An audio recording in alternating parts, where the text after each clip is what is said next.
আসসালামু আলাইকুম। অনেক দিন পর আজকে আবার আমার নিজের ভয়েস দিয়ে একটা ভিডিও আপলোড করছি। যদিও ভিডিওটা কিছুদিন আগের, তারপরেও ভাবলাম যে আজকে আপলোড দিয়েই দেই।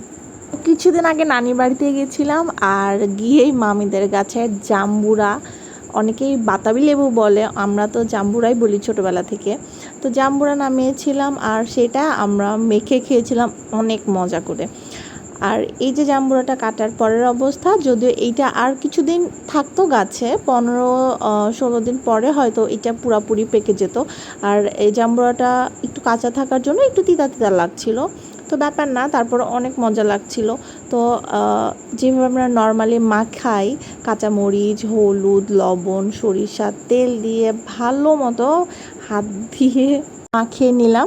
এখানে একটু লেবু অ্যাড করা দরকার ছিল, লেবু অ্যাড করলে আরও বেশি মজা লাগে। আর এই যে আমাদের ফাইনাল জাম্বুরা মাখা, আমরা কলা পাতাতেই কিন্তু খেয়েছিলাম।